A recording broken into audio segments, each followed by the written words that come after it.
भला हुआ मेरी माला टूट गई, मैं राम भजन से छूटी। भला हुआ मेरी माला टूट गई, मैं राम भजन से छूटी।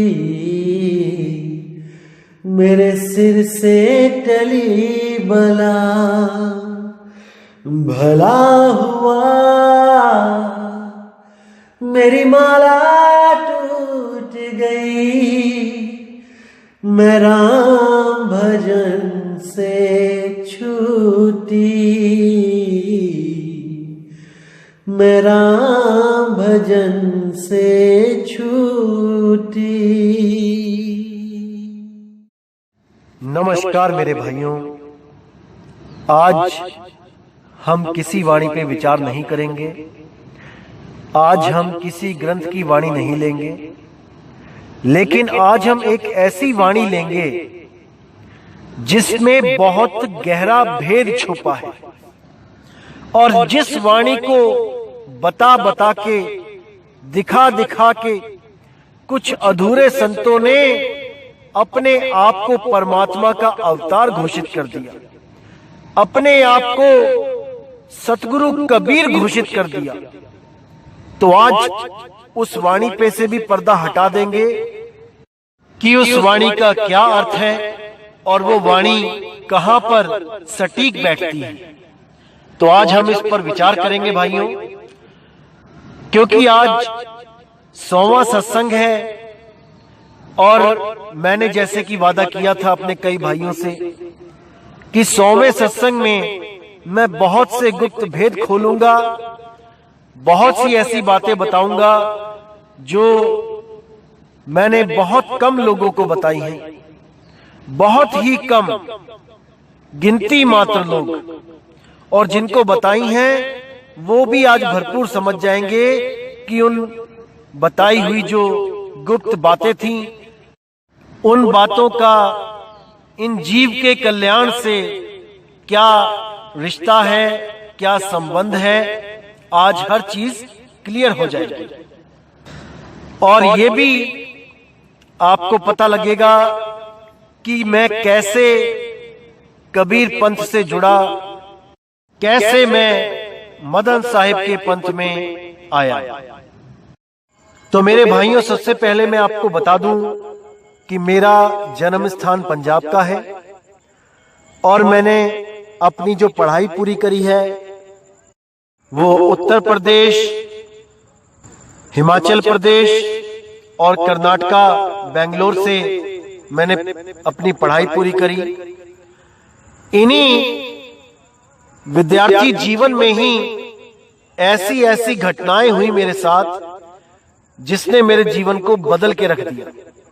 इस विद्यार्थी जीवन में ही जो मुझे परमात्मा के द्वारा जो लीलाएं हुई, उन्हीं की वजह से आज मैं आपके सामने ये सत्संग कर रहा हूं, और आपके सारे भ्रम खत्म करने में पूरा जोर लगा रहा हूं, ताकि कोई मेरा भाई कभी भी इस दुनिया में भ्रमित ना हो, इस माया के देश में भ्रमित ना हो। और जो रास्ता बंदी छोड़ने हम लोगों को दिया है, वही रास्ता आप लोगों को भी मिले, और आप सब मुक्ति के लिए अग्रसर हो जाए। तो भाइयों, बात तब की है जब मैं 7वीं कक्षा में महर्षि विद्या मंदिर, जो रोटी गोदाम मोहल्ले में सीतापुर शहर में उत्तर प्रदेश में था, उस विद्यालय में क्या नियम था कि जैसे ही प्रेयर खत्म होती थी और पहला जो पीरियड था उसके लगने से पहले 10 मिनट के लिए ध्यान की क्लास दी जाती थी। उस वक्त जो हमारी योगा टीचर थी, जो हमें ध्यान करवाते थे वो मैडम थे लालिमा मैडम। वो मैडम इतने स्ट्रिक्ट थे, इतनी दहशत थी उनके नाम की कि कोई भी बच्चा आंख खोलने की हिम्मत नहीं करता था। पूरे 10 मिनट ऐसे सुन्न हो जाते थे सारे, जैसे सबकी सुरती उस परमात्मा में लग गई हो। इतनी दहशत थी उस मैडम की, क्योंकि उनके हाथ में हमेशा डंडा रहता था और वो देखती नहीं थी कि कहां पड़ रहा है। तो सब बच्चों की जो दिनचर्या थी स्कूल में, वो इसी ध्यान के द्वारा शुरू होती थी। तो हम भी ध्यान करते थे 10 मिनट अच्छी तरह, आंखों के बीच में तीसरे तिल पे ध्यान करते थे। तो एक बार क्या हुआ, एक टीचर आए जिन्होंने क्लास में आके हम बच्चों को बोला कि अगर कोई भी बच्चा गुरु मंत्र लेना चाहता है तो वो ध्यान कक्ष में आ सकता है और गुरु मंत्र ले सकता है। असल में जो महर्षि विद्या मंदिर स्कूल है, ये महर्षि महेश योगी के द्वारा, उनकी संस्था के द्वारा चलाया जाता है, जिनका बहुत बड़ा आश्रम ऋषिकेश में भी है, जो आज बीटल्स आश्रम के नाम से जाना जाता है। तो जब गुरु मंत्र की बात चली तो सबने हाथ उठाया, जिसको गुरु मंत्र चाहिए था। देखा देखी मैं भी चला गया साथ में, और मैंने वहां जाके बस उनसे ये पूछा कि गुरु मंत्र लेने के फायदे क्या हैं, क्योंकि योग तो हम करते ही हैं, 10 मिनट का तो सेशन होता ही है हमारा, हम उसमें ध्यान करते हैं। तो गुरु मंत्र से हमें क्या लाभ होगा, क्या फायदा होगा उस गुरु मंत्र से। तब उस टीचर ने मुझे बोला था कि गुरु मंत्र लेने से कोई भी प्राणी नरक में नहीं जाता है।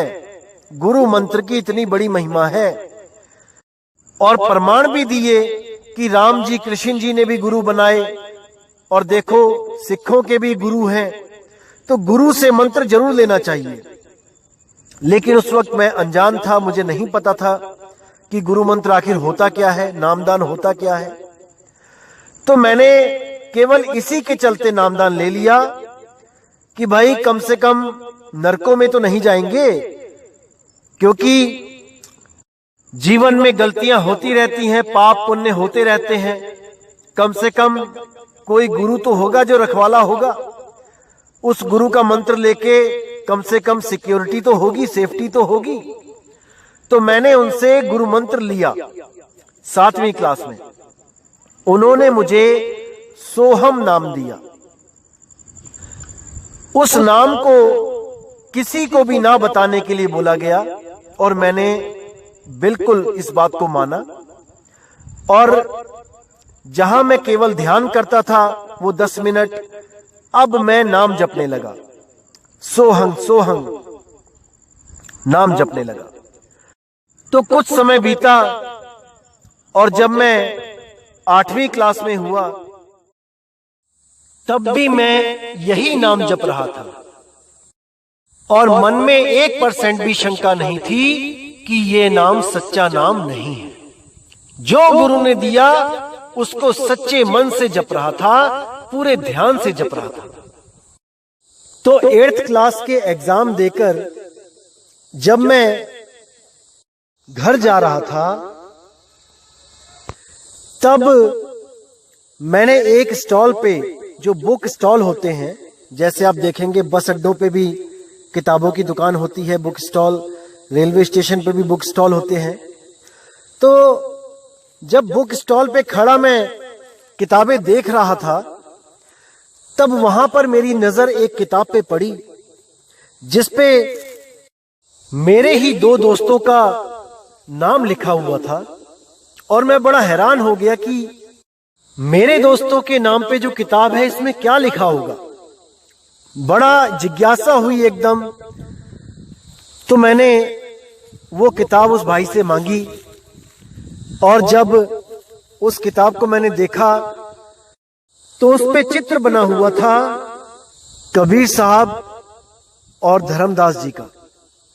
तो जब मैंने उस किताब को खोल के पढ़ना शुरू किया, देखा उसमें क्या है क्या नहीं, इंडेक्स चेक किया, तो उस पे लिखा हुआ था कि परमात्मा के द्वारा 16 पुत्रों की उत्पत्ति, काल के द्वारा जीवों को नरकों में डालना, कबीर साहब के द्वारा नरकों में जाके जीव को बचाना, और भी बहुत सी ऐसी बातें जिनको पढ़कर मेरा मन एकदम विचलित हो गया कि ऐसा कैसे हो सकता है कि परमात्मा के केवल 16 पुत्र हैं। कौन कौन से वो पुत्र हैं, ये पढ़ने की मेरी जिज्ञासा बनी। तो मैंने उसी पेज नंबर पे जाके देखा, तो वहां पर जब मैं देख रहा था तो मैं बड़ा हैरान हो गया कि परमात्मा के 16 पुत्रों में ब्रह्मा, विष्णु और महेश जी का तो नाम ही नहीं है। अरे क्या ये परमात्मा नहीं है? क्या ये परमात्मा के पुत्र तक नहीं है? ये देख के मैं बहुत हैरान हो गया, क्योंकि आज तक हमने इन्हीं को भगवान माना हुआ था हिंदू धर्म के हिसाब से। और जिस स्कूल में मैं पढ़ाई कर रहा था वहां तक हम ये श्लोक बोलते थे, गुरुर ब्रह्मा गुरुर विष्णु गुरुर देवो महेश्वरा गुरु ही साक्षात पार ब्रह्म तस्मै श्री गुरुवे नमः। तो बहुत हैरानी भी हुई, लेकिन मैंने जब पढ़ना शुरू किया तब मैं और ज्यादा हैरान हो गया कि उसमें साफ लिखा था कि कबीर जी परमात्मा के दूसरे नंबर के पुत्र थे और काल 5वें नंबर का पुत्र था। और इसी काल ने उन लोगों को भी नरक में डाल रखा था जो गुरु का नाम जपते थे, जो गुरु के द्वारा दिया हुआ नाम पूरी श्रद्धा से जपते थे, जो वेदों पुराणों में दिए गए मंत्रों की पूरी श्रद्धा से जाप और पूरी श्रद्धा से गुरु भक्ति करते थे। उन सबको ही इस काल निरंजन ने नरकों में डाला। तब परमात्मा ने आदेश दिया कबीर साहब को कि जाओ और जीवों को छुड़ाओ। तो कबीर साहब जब वहां नरकों में गए तो नरक भी ठंडे हो गए। जब मैंने इतना पढ़ा तो मेरा दिमाग घूम गया, मन में शंका आ गई कि जो नाम मैंने लिया है, जो नाम मुझे दिया गया है, क्या वो सच्चा नाम भी है कि नहीं, कि पता लगा मैं भी नाम जप के नरकों में चला जाऊं। अब यही उधेड़ बुन मेरे दिमाग में चलती रही और मैंने वो किताब वहां बंद करके रख दी। उसके बाद मैंने जब सफर शुरू किया तो मुझे सफर में नींद आ गई। अब जैसे ही नींद आई वैसे ही सपने में मैंने क्या देखा कि मैं नरकों में पड़ा हूं और मैं कबीर कबीर चिल्ला रहा हूं, क्योंकि वो किताब पढ़ के मुझे इतना पता लग चुका था कि नरकों से निकालने के लिए केवल कबीर ही समर्थ हैं, क्योंकि परमात्मा ने बाकी पुत्रों में से किसी को नहीं कहा कि जाओ नरकों में उस काल से जीवों को बचाओ। केवल कबीर जी को ही आवाज दी ज्ञानी बोल के कि हे ज्ञानी जी आप जाओ और नरकों में जीवों को बचाओ।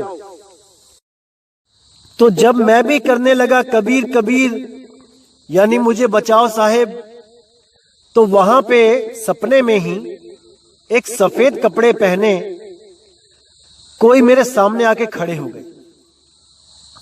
अब मैं उनको देख रहा हूं और अरदास कर रहा हूं कि मुझे बचाओ, लेकिन हैरानी वाली बात यह थी कि केवल कपड़े ही थे, कोई शक्ल नहीं आई कि कोई आदमी कहूं या औरत कहूं। बड़ा हैरान, आवाज आ रही थी।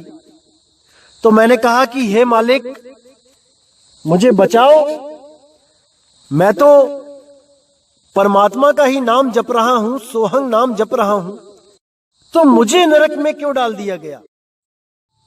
तब वो बोले कि जो तुम सोहंग जप रहे हो वो असली सोहंग नहीं है, वो असली नाम नहीं है।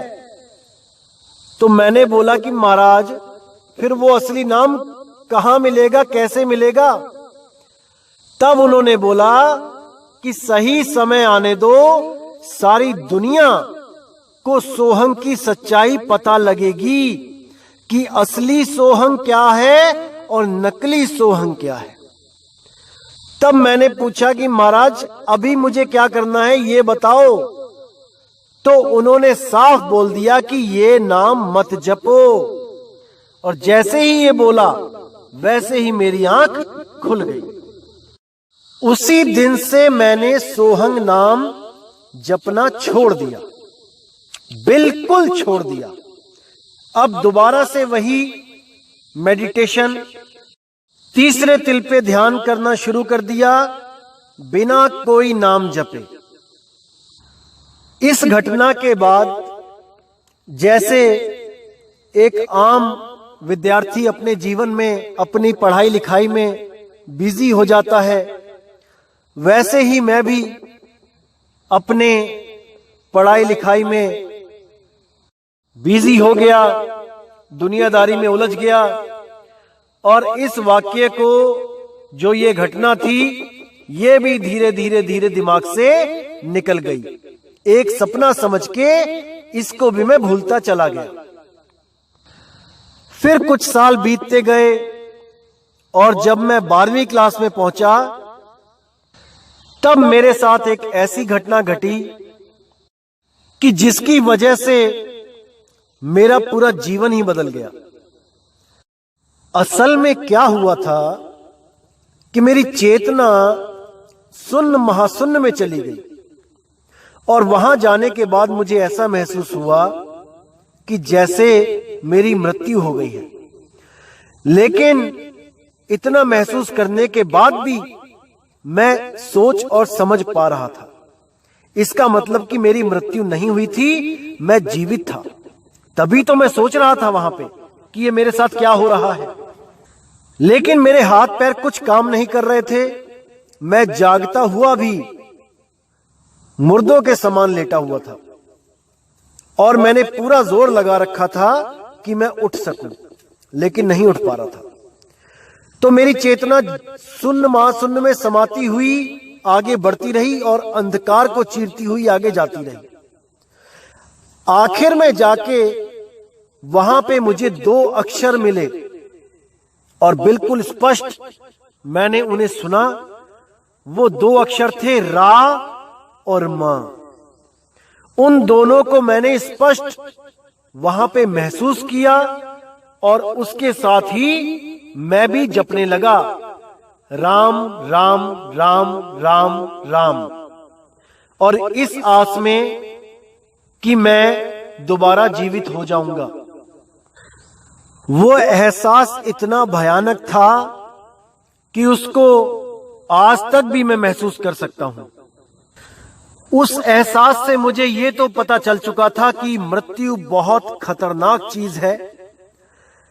इस मृत्यु के आने से पहले इसका कुछ ना कुछ इंतजाम कर लेना चाहिए। तो जब मेरी चेतना वापस आई मैं बहुत खुश हुआ और बहुत मैंने धन्यवाद किया मालिक को कि मैं जिंदा हूं।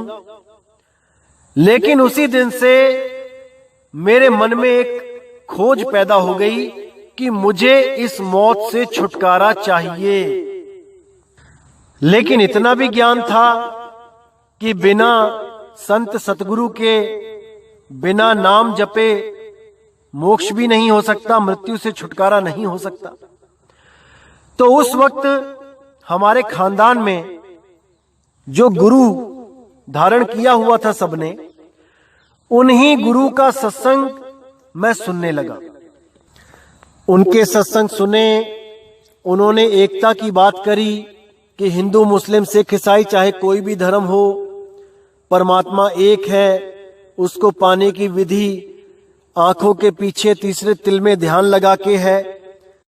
आंखें बंद करके उस परमात्मा को अंदर महसूस करना है, ध्यान करना है। आंखें खोल के जो बाहर दिख रहा है ये सब जड़ है, ये नाशवान है। ये बातें सुन के मन को तसल्ली होती थी कि बात तो सही की जा रही है।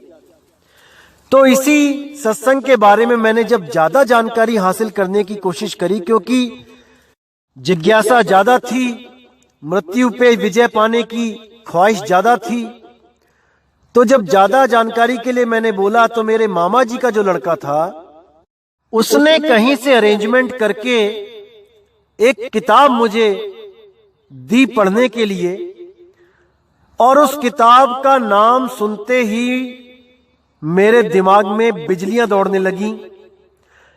ये वही किताब थी अनुराग सागर, जो मैंने बुक स्टॉल पर पढ़ी थी। मैं हैरान हो गया उसका नाम सुनते ही, और एकदम दिमाग में वही स्टोरी दोबारा से घूम गई। मुझे दोबारा से सब कुछ एकदम सामने क्लियर नजर आने लगा कि कैसे 16 पुत्र पैदा हुए, कैसे काल ने जीवों को नरक में डाला, कैसे कबीर साहब ने उन्हें नरकों में भी चैन की सांस लेने दी, उन नरकों को भी ठंडा किया। वो सारा मेरे दिमाग में एकदम घूम गया। अब मैंने उस किताब को जब अपने हाथों में लिया और मैंने उसको पढ़ना शुरू किया, तो आप यकीन नहीं करेंगे, मात्र 1 दिन में मैंने वो पूरी किताब पढ़ दी। केवल 1 दिन में। दिन रात लगा रहा उस किताब को पढ़ने में, और एक बार नहीं, उसको मैंने 3 बार पढ़ा। एक एक चीज को ऐसा समझा कि अब दिमाग में शंका नाम की चीज नहीं थी, क्योंकि जिस राम का जिक्र उस किताब में भी आया है वो मेरे साथ प्रैक्टिकल हो चुका था। अब मेरे दिमाग से वो राम भी छूट गया था, क्योंकि मुझे तब लग रहा था कि शायद मैंने राम राम राम जपा है, इसलिए मैं वापस जिंदा हो गया। लेकिन अनुराग सागर को पढ़ के बिल्कुल स्पष्ट सामने आ गया कि राम नाम भी केवल भ्रमित करने के लिए ही काल निरंजन द्वारा प्रकट किया गया था।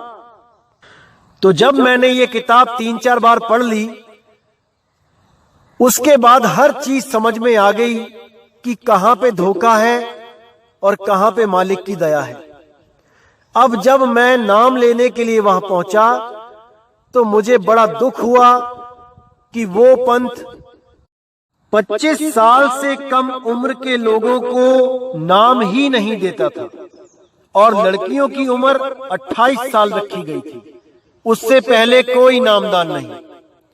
अगर शादीशुदा है तो भले नाम मिल जाए, अन्यथा कुंवारी लड़की 28 साल और कुंवारा लड़का 25 साल से नीचे नामदान की बात भी नहीं करते थे।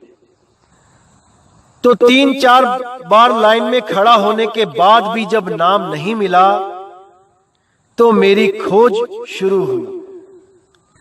मैंने सोचा कि ऐसा तो नहीं हो सकता कि केवल एक ही पंथ है जो परमात्मा तक पहुंचा सके, और भी बहुत से गुरु हैं, मुझे खोज करनी चाहिए।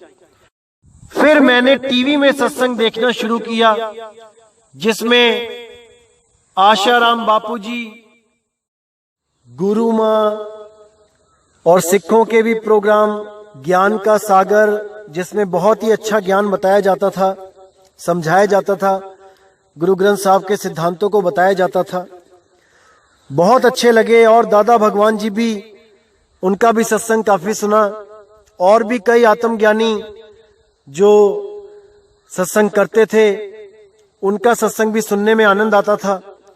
लेकिन कोई भी वो बात नहीं बता रहा था जो अनुराग सागर में दर्ज है। इसलिए मन में हमेशा ये शंका रहती थी कि ये लोग बात तो भगवान की करते हैं, लेकिन उठा के फिर इन्हीं देवी देवताओं की पूजा में लग जाते हैं। क्या इन लोग को नहीं पता कि अनुराग सागर में क्या क्या लिखा गया है? ये गुरु बन के बैठे हैं, क्या इनको इस बात की तनिक खबर भी है कि नहीं कि काल कौन है, माया कौन है, 3 देव कौन है? इसी चीज में दिमाग उलझ जाता था। इनके पास जाने की कभी हिम्मत नहीं हुई, क्योंकि सामने दिखता था कि ये लोग उलझाने वालों में से हैं, सुलझाने वालों में से नहीं है। हार के मैंने ये फैसला लिया कि अब मुझे पर्सनली घूम घूम के ढूंढना ही पड़ेगा कि सतगुरु कहां पे है। तो मैंने 12वीं के बाद जब सफर शुरू किया गुरु को ढूंढने का, तो मैं आगरा, मथुरा, गोंडा, सीतापुर, बिस्वा, लखनऊ काफी जगह घूमना शुरू किया। जहां जहां भी पता लगा कि कोई संत बैठे हैं जाकर उनसे बात करी, लेकिन कहीं भी मन को तसल्ली नहीं हुई। 1 साल इसी चक्कर में ड्रॉप कर दिया, पढ़ाई नहीं करी। उसके बाद सीतापुर से खैराबाद की तरफ जाते हुए कुछ 20, 25, 30 किलोमीटर दूर एक संत मिले जिनका नाम गुरुवचन दास था, जो कबीर पंथ पारक सिद्धांत के ही गुरु थे। जब वहां गया, उनके पास बैठा, उनसे बातचीत करी, जीवन के उद्देश्य के बारे में बातें होने लगी। काफी हद तक लगने लगा कि हां, ये भी मुझे वो वस्तु दे सकते हैं जिसकी मुझे तलाश है। काफी खोजबीन करने के बाद मन बनाया कि इनसे नाम लिया जाए। अचानक क्या हुआ, इन्होंने मुझे एक ग्रंथ दिया, कबीर दर्शन, जो अभिलाख साहिब द्वारा लिखा गया था और जिसकी फोटो मैंने पिछले सत्संग में डाली भी है, जो पारक सिद्धांत के ऊपर ही सत्संग किया गया था, उसमें उस ग्रंथ की फोटो भी डाली है मैंने। तो जब वो ग्रंथ लेके मैं घर गया और अगले ही दिन नामदान का प्रोग्राम था और मैंने जाना था नामदान लेने, तो मैं वो ग्रंथ जब खोल के पढ़ने लगा तो उसको पढ़ के मुझको इतनी हैरानी हुई कि ये कहां नामदान लेने जा रहा था मैं। शुक्र परमात्मा का कि वो ग्रंथ मैंने पढ़ लिया था। उसमें क्या लिखा था, सबसे पहली जो बात मुझे खटकी वो ये थी कि उसमें लिखा था कि एक चेतन के अलावा किसी और परम चेतन की कल्पना करना मिथ्या है। यानी जीव ही सब कुछ है, क्योंकि वो लोग चेतन को जीव समझते हैं। जीव ही सब कुछ है, जीव से ऊपर कुछ नहीं है। तो बहुत हैरानी हुई मुझे कि ऐसा कैसे हो सकता है। जीव तो हम सारे ही हैं और हम सारे ही 84 में भटके हुए हैं। हमें निकालने वाला भी अगर कोई आम जीव ही होगा तो हम दोबारा भटक जाएंगे, क्योंकि कबीर सागर में मैंने अच्छी तरह पढ़ लिया था कि 12 पंथ काल के उसमें वो भी है जो जीव को सर्वो सर्वा मानेंगे, जो जीव पंथ कहलाएंगे। जब मैं इन 12 पंथों का भेद बताऊंगा आपको, तब आपको हर चीज समझ में आएगी। तो एक तो यहां पे मेरा मन खट्टा हो गया, और दूसरी जगह लिखा था कि वनस्पति में जान नहीं होती, यानी ये जो पेड़ पौधे हैं ये निर्जीव हैं, इनमें जीव नहीं है, यानी ये नॉन लिविंग है। आप सच मानना कि मैं सोच में पड़ गया कि ये संत की बुद्धि का लेवल क्या है। अरे साइंस जो भगवान परमात्मा को नहीं मानती, वो भी ये सिद्ध कर चुकी है कि पेड़ पौधों में जान होती है। इन महात्माओं को अगर परमात्मा मिल गया होता तो इतना भी ना पता लगता क्या कि पेड़ पौधों में जान है कि नहीं है। वहां से पक्का निर्णय ले लिया कि नहीं, ये पंथ गलत है। बस वापस उस आश्रम में गया ही नहीं, और वो उनकी किताब भी मेरे पास ही रह गई। जो मुझे मौका मिलेगा तो मैं जरूर वापस करूंगा। उसके बाद तो क्या बताऊं, दिल ही टूट गया जब देखा कि कबीर पंथ का ये हाल है। तो फिर हार के उसी पंथ में जाने की सोची जिस पंथ में मेरा पूरा खानदान था। क्योंकि मैंने सोचा अगर वो इस किताब को फॉलो कर रहे हैं, इस ग्रंथ को फॉलो कर रहे हैं, तो कम से कम उनको इतना तो पता ही होगा कि काल क्या है, माया क्या है, तीन गुण क्या है, ब्रह्मा विष्णु महेश क्या है, ये तो पता होगा। काल से कैसे छुड़ाना है ये तो पता होगा। लेकिन वहां पर 25 साल की जो फाउंडेशन थी वो बहुत दुखी कर रही थी, क्योंकि उस वक्त मेरी उम्र लगभग 19-20 साल की थी। तो मैंने क्या किया, मैंने नामदान लेने के लिए बहुत दाढ़ी बढ़ाई ताकि उम्र ज्यादा दिखाई दे, अपनी आंखों को खूब दबा दबा के झुर्रियां डाली ताकि उम्र का पता ना लगे। काफी कुछ किया, लेकिन 3-4 बार उन्होंने मुझे निकाल दिया, क्योंकि उनको ऊपर से परमिशन नहीं थी कि कोई भी 25 साल से कम उम्र का बंदा नामदान लेने आए। इसके लिए वो लोग जन्म प्रमाण पत्र या स्कूल का सर्टिफिकेट या कोई आईडी भी देखते थे, ताकि वो मैच कर सके कि बंदा जितनी उम्र बता रहा है उतनी उम्र का है भी कि नहीं। तो इस स्थिति में आके मैं हर बार हार जाता था और वो मुझे वापस भेज देते थे। फिर किसी ने मुझे बताया कि बाबा जी जो गुरु महाराज थे वो बेंगलोर जाते हैं हर दूसरे साल, एक साल छोड़ के दूसरे साल बेंगलोर जाते हैं, और वहां पर नामदान लेना इतना मुश्किल नहीं है, क्योंकि वहां पे ज्यादा सवाल जवाब नहीं होते हैं, क्योंकि साउथ में प्रचार बहुत कम है, इसलिए बाबा जी वहां नाम बड़े आराम से दे देते हैं। यहाँ पर बहुत ज्यादा भीड़ होती है और लोग जो नाम लेने आए होते हैं उनको ये भी नहीं पता होता कि नामदान लिया किस लिए जाता है, किस कारण के लिए नाम लिया जाता है। इसलिए यहाँ पे बाबा जी ने बहुत स्ट्रिक्ट कर रखा है, छटनी होती है और जीवों को यहाँ निकाल दिया जाता है जो उस नाम के लायक ना हो। जब मुझे इस बात का पता लगा तो मैं बहुत खुश।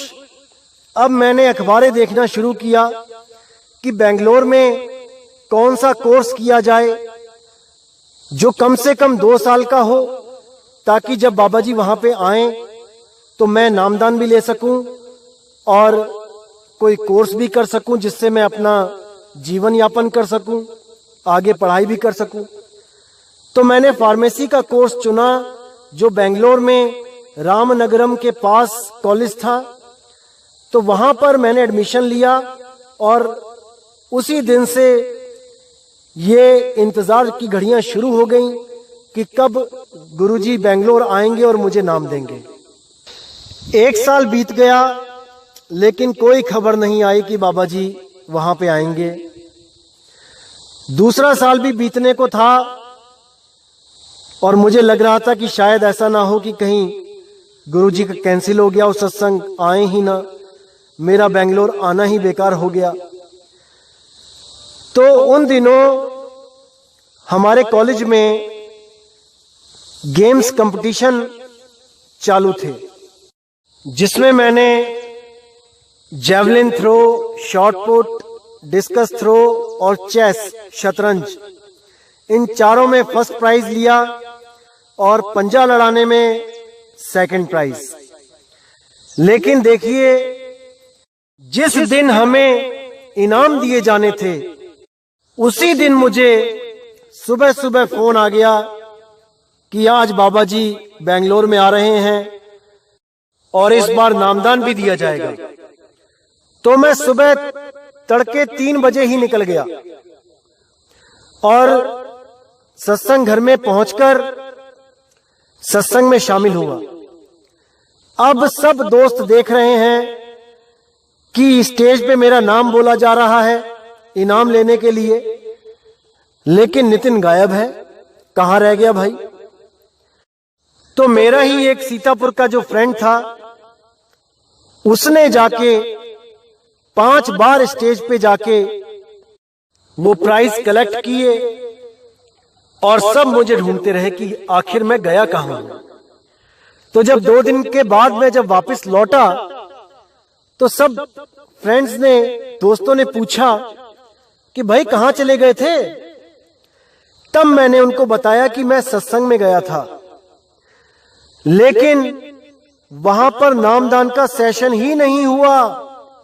किस्मत देखिए, इतना दुख हुआ कि जिस नाम के लिए मैंने घर से इतनी दूर बेंगलोर में एडमिशन लिया, जहां खाने पीने की इतनी दिक्कत थी, क्योंकि नॉर्थ इंडियन खाना तो बहुत मुश्किल से मिलता था, या तो साउथ इंडियन इडली, डोसा, सांबर, रसम, उप्पू, रंदई और पता नहीं क्या क्या, जिनका कभी नाम भी नहीं सुना था, और या तो गुजराती मेस थी, गुजराती खाना मिलता था, दाल मीठी, चावल मीठे, सब्जी मीठी, पानी मीठा।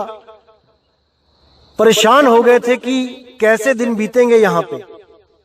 लेकिन मन में एक ही इच्छा थी कि आया हूं तो नाम लेके ही जाऊंगा। लेकिन दिल टूट गया जब नाम 2 साल रहने के बाद भी नहीं मिला। बहुत ज्यादा परेशान हो गया। फिर जब वापस घर को आया तो ऐसा लगने लगा कि जैसे लौट के बुद्धू घर को आए। फिर वही दौड़ धूप शुरू, क्या किया जाए, कैसे किया जाए, नाम कैसे लिया जाए। दोबारा से फिर से वही काम किया। लंबी दाढ़ी बढ़ाई, आंखों को साइड से दबा दबा के झुर्रियां डाली और पहुंच गया नाम लेने। इस बार 2 साल और बीत गए थे, इसलिए थोड़ा उम्र में और बड़ा लगने लग गया था। 25 का नहीं लगता था, लेकिन हां, अगर कोई ज्यादा ध्यान ना दे तो दाढ़ी की वजह से और आंखों के पास जो झुर्रियां डाली थी उसकी वजह से 25 साल का कोई बोल सकता था, अगर ज्यादा ध्यान ना दे तो वो भी कंफ्यूज हो गए कि देखने में लग भी नहीं रहा है 25 साल का और हो भी सकता है, तो क्या किया जाए। तो उन्होंने मुझसे सर्टिफिकेट मांगे, कुछ ऐसा प्रूफ मांगा जिससे मेरी उम्र का पता चले। जब मैं वहां लाइन में खड़ा हुआ नामदान लेने के लिए, ये तब की बात है। तो मैंने उनसे साफ बोला कि मैं पढ़ा लिखा नहीं हूं और मैं जीविका के लिए, रोजगार के लिए बकरियां चराता हूं लोगों की। तब उन्होंने खुद से बड़े उनके जो सेवादार ऑफिसर थे उनको बुलाया और मेरी सारी कहानी बताई कि मेरी और इनकी क्या क्या बात हुई। उस बंदे को भी यकीन नहीं आया कि मैं 25 साल का हूं, तो उसने मुझे बाहर निकालने के लिए कुछ ऐसे सवाल पूछने शुरू कर दिए आध्यात्मिक, जिसका उसको लगता था कि इसका उत्तर इसके पास नहीं होगा।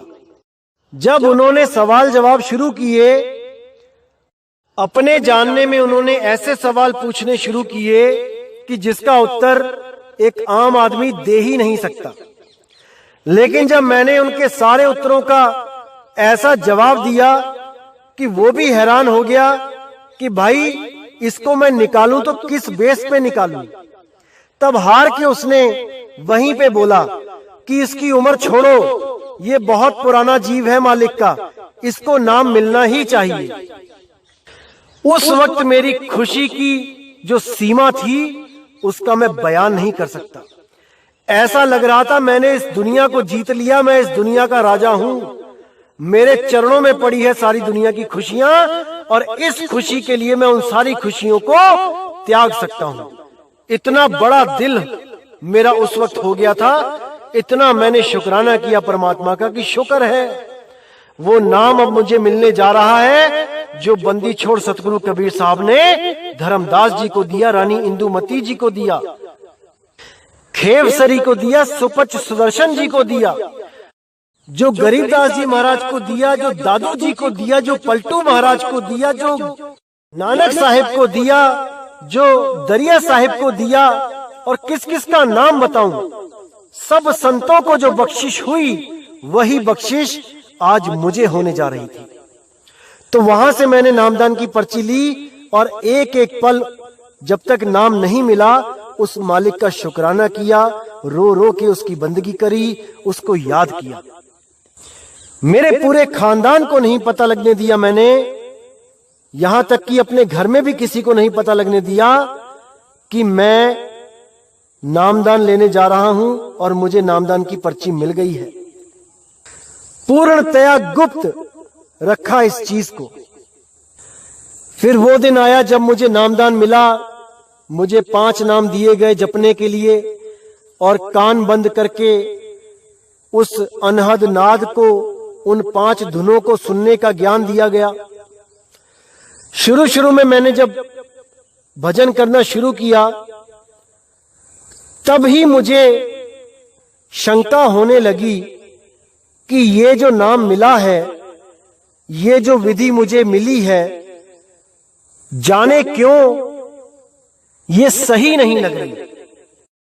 क्योंकि अनुराग सागर में कई जगह साहिब ने जिक्र किया कि ये सहज साधना है, इसमें शरीर को कोई कष्ट नहीं होता है। लेकिन जब कानों में उंगलियां दे दे के 1-1 घंटा हाथों की बस हो जाती थी, खून का सर्कुलेशन रुक जाता था, तो इतना दर्द होता था कि मैं सोच में पड़ जाता था कि ये क्या कर रहा हूं मैं, कि परमात्मा को पाने में इतना दर्द नहीं, कुछ ना कुछ तो गड़बड़ है। लेकिन आगे का रास्ता ना पता होने के कारण इसी को करते रहे, समय बीतता गया। फार्मेसी तो की हुई थी, नौकरी भी शुरू कर दी, लुधियाना में करी, फिर होशियारपुर में करी, फार्मा मार्केटिंग में मेडिकल रिप्रेजेंटेटिव की जॉब करी। वहां से करते करते चंडीगढ़ ट्रांसफर हुई, चंडीगढ़ गया। वहां पर भी वही साधना, 5 नाम और कान बंद करना, उस धुन को सुनना और जॉब दोनों ही चलती रही। कुछ दिनों के बाद जब मोहाली में वर्किंग कर रहा था, तब मोहाली 6 फेस में एक डॉक्टर भगत, उनके पास मेरी कॉल थी। मैं उनसे मिलने गया तो वो वहां पे जिन मरीजों को देख रहे थे वो सिख थे और डॉक्टर साहब उनको चेक भी कर रहे थे और साथ में बोलते भी जा रहे थे कि देख भाई, बाबा नानक का गुरु कबीर है, कबीर साहिब ने ही नानक साहिब को नाम दिया है और वही उनके गुरु हैं और आज वही नाम केवल और केवल हमारे गुरुजी दे रहे हैं। तो ये बात सुनकर मैं वहीं रुका और डॉक्टर साहब के फ्री होने का इंतजार करने लगा। जब सब पेशेंट उन्होंने चेक कर लिए तब मैं केबिन में गया और मैंने डॉक्टर साहब से पूछा, मैंने कहा सर आप किस गुरु की बात कर रहे हो, क्या मैं जान सकता हूं कि आपका गुरु कौन है? क्योंकि कबीर साहब नानक जी के गुरु हैं, ये मैंने भी सुना है, ये मैंने भी पढ़ा है, लेकिन वो नाम क्या है इसके बारे में मुझे जानकारी चाहिए। आप मुझे बताइए कि कौन है आपके गुरु, क्योंकि मैं भी गुरु धारण कर चुका हूं, मैं भी आगे कुछ जानना चाहता हूं। तब उन्होंने कहा कि तुम्हारा गुरु कौन है पहले ये बता दो। तो मैंने कहा मेरे गुरु पंजाब में रहते हैं और मुझे 5 नाम की बख्शीश हुई है। इतना सुनते ही उन्होंने एकदम मुझे अपना ग्रंथ निकाल के दिखाया और मुझे पढ़ने के लिए दे दिया। जब मैं उसको लेके घर गया और मैंने जैसे ही उसको खोला तो जिस वाणी पे मेरी पहली नजर पड़ी वो वाणी थी, सोई गुरु पूरा कहाए, 2 अक्षर का भेद बताए, एक छुड़ाए एक लखाए, तब प्राणी निज घर को जाए। ये वाणी सुनते ही मेरी चेतना एकदम काम करने लगी, मेरे विवेक ने एकदम काम करना शुरू किया कि मैं गलत रास्ते पे हूं। और जब मैंने उस किताब को बहुत अच्छी तरह एक एक चीज समझ के पढ़ी तब मेरे विवेक ने मुझे गवाही नहीं दी कि मैं इस पंथ में भी जाऊं। जो बरवाला में पंथ चल रहा था उसमें भी जाने को मेरे विवेक ने मना कर दिया, क्योंकि उसमें जो लिखा हुआ था कि पहले देवी देवताओं के मंत्र जपवाए जाएंगे, उनसे हमने ऋण लिया है, वो ऋण उतारना है, फिर काल का ऋण उतारना है, फिर अक्षर पुरुष का ऋण उतारना है। ये सब बातें मुझे मंजूर ही नहीं हुई। मैंने अंतर मन से पहचान लिया कि जिस पंथ से मैं जुड़ा था वो गलत है, लेकिन ये पंथ भी सही नहीं है। मैं ये भी पहचान गया था कि ये दोनों ही पंथ केवल उलझा रहे हैं, इनमें सुलझाने वाला कोई नहीं है। उसी वक्त मैंने अपने मामा जी को, जो हमारे इसी डेरे में सेवादार हैं जहां से मैंने नाम लिया था, उनको फोन किया और उनको बताया कि भाई मेरे पास जो ग्रंथ है उसमें जो वाणी है कि सतगुरु वो होता है जो 2 अक्षर का भेद बताता है और उन 2 अक्षरों में से एक को छुड़वा देता है, एक को लखा देता है। 5 नाम का तो जिक्र ही कहीं नहीं है। तो मेरे मामा जी ने कहा कि जो भी किताब तेरे हाथ लगी है उसको फाड़ के फेंक दे। मैंने कहा ठीक है मामा जी, इस किताब को तो मैं फाड़ के फेंक दूंगा, लेकिन जो मेरी बुद्धि में ये वाणी चिपक गई है इसको कैसे फेंकूंगा? इसका भी तो कोई हल बता दो कि संतों की वाणी मेरी बुद्धि से निकल जाए। तो वो बोले भ्रमित मत हो, जो गुरुजी ने कहा है वो कर। मैंने उसी वक्त वो किताब को साइड में रख दिया और हाथ जोड़े आसमान की तरफ परमात्मा से अरदास करी कि हे मालिक, अंधा कभी आंख वाले को नहीं पकड़ सकता। अब अगर आपने इतना रास्ता दिखाया है तो मेरे मालिक आगे का भी रास्ता आप ही दिखा सकते हो। मेरे बस की बात नहीं है कि अब मैं नौकरी छोड़ के कहीं उस गुरु को ढूंढने जाऊं जिसका मुझे अता पता भी नहीं पता है। तो मेरे मालिक अब आप ही हो, आप पे ही डोर छोड़ रखी है। तो जब ये घटना घटी उसके बाद मैंने उस डेरे में जाना भी बहुत कम कर दिया। जाता था कभी कभी, क्योंकि आगे का रास्ता नहीं मिला है तो कम से कम पीछे ही सेवा भाव करते रहो। लेकिन श्रद्धा नाम की चीज खत्म हो चुकी थी, क्योंकि असलियत खुल चुकी थी। लेकिन चलते रहे उसी के साथ। कभी कभी जाए आते थे डेरे पे। करते करते 2-3 साल और बीत गए। अब मैंने अपना रूम शिफ्ट करके चंडीगढ़ में मैं किसी और जगह चला गया। मैं जहां पे गया वहां पर मैं अपने जो कपड़े प्रेस करवाता था उस दुकान पे, वहां पर जो बंदा बैठता था वो शतरंज खेलने का काफी आदी था। वो और उसका एक मित्र हमेशा ही शतरंज खेलते दिखाई देते थे और मैं भी शतरंज का बहुत शौकीन था, इसलिए कपड़े प्रेस तो कराने जाता ही था। इसी बहाने बैठ के 2-4 शतरंज की बाजियां भी खेल लेते थे, टाइम पास हो जाता था। उस भाई की दुकान में भी अंदर दिल्ली वाले राधा स्वामी बाबा जी की फोटो लगी थी। तो इतना तो मुझे पता था कि ये भी सत्संगी है, लेकिन कभी इस बारे में कभी कोई जिक्र नहीं हुआ।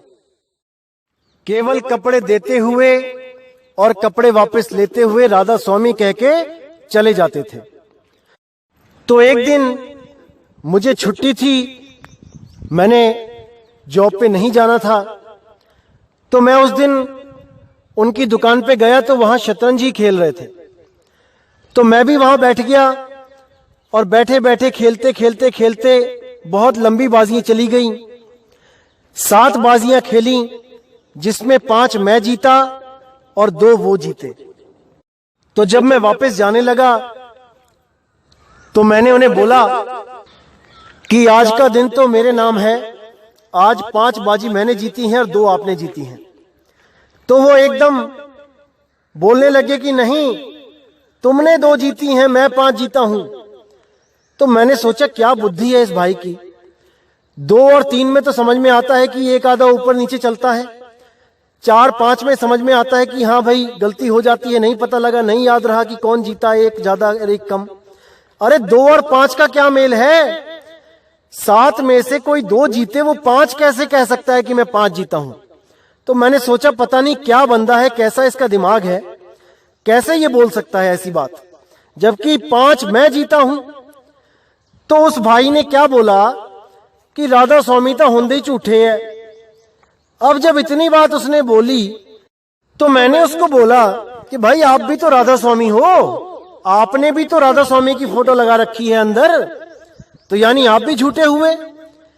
तब वो बोला मैं नहीं राधा स्वामी, यानी मैं नहीं हूं अब राधा स्वामी, मैंने छोड़ दिया। तो मैंने उनको बोला भैया छोड़ क्यों दिया, क्या कमी थी गुरु में। तब उसने बोला कि ये 2 अक्षरों के भेद को नहीं जानते हैं, ये 5 नाम देते हैं। जब उस भाई ने ये बात बोली तो मेरा दिल कैसे धड़का वो मुझे पता है। उसी वक्त मेरे दिल को ये एहसास हुआ कि बंदी छोड़, 5 मैं जीता नहीं, 5 मैं हार गया, और 2 मैं हारा नहीं, 2 मैं जीत गया।